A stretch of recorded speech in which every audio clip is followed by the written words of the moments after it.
Dans un mur plein, vous devrez pratiquer une saignée pour introduire vos câbles.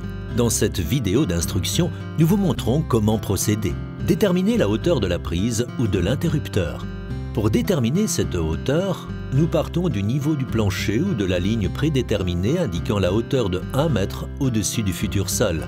Sur un chantier en gros œuvre, nous utiliserons cette ligne située à 1 mètre du sol car la dalle de béton ou chape n'est pas toujours impeccablement plane. À l'aide d'un niveau laser en croix, vous reporterez aisément la hauteur de cette ligne du mètre. Si vous n'êtes pas équipé de ce type de niveau laser, il existe une autre méthode. Mesurez la distance entre le niveau du mètre et les ourdis. La dalle en béton n'est peut-être pas plane, mais les ourdis devraient se trouver à une même hauteur. Reportez le niveau du mètre à l'endroit où vous comptez travailler. Marquez sur le mur l'emplacement de la boîte d'encastrement.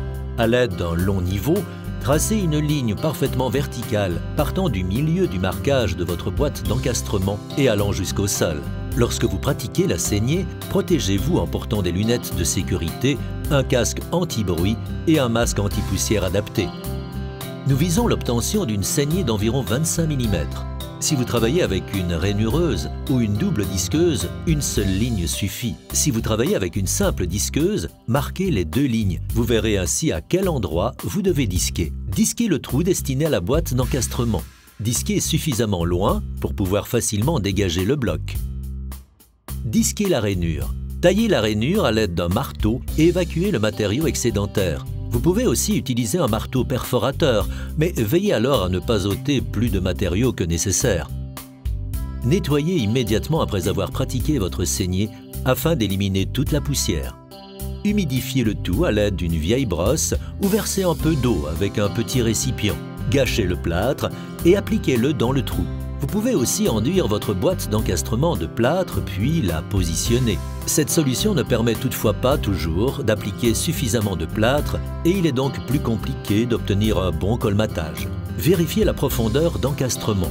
Si la surface du mur est inégale et qu'elle sera recouverte par la suite d'une épaisse couche de plâtre, la boîte peut dépasser de quelques millimètres. Ce faisant, faites attention à ce que la boîte ne bascule pas, elle doit rester parfaitement horizontale. Dégagez le plâtre de la rainure.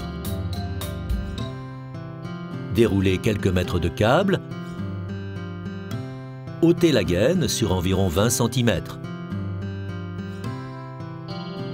Introduisez les fils dans la boîte et laissez la partie souple venir se raccorder sur la boîte. Fixez le câble dans la saignée à l'aide de quelques petits morceaux de la gaine. Colmatez la saignée à l'aide de plâtre ou de mortier de ciment. Lors du colmatage, veillez à ne pas utiliser de plâtre au niveau du dispositif de drainage. En effet, il pomperait l'eau. À cet endroit, utilisez un mortier de ciment additionné d'un agent d'étanchéité à l'eau de type Aquaplan, Compactuna, Cicalatex ou autre. Fixez le préflex perpendiculairement sur le plancher.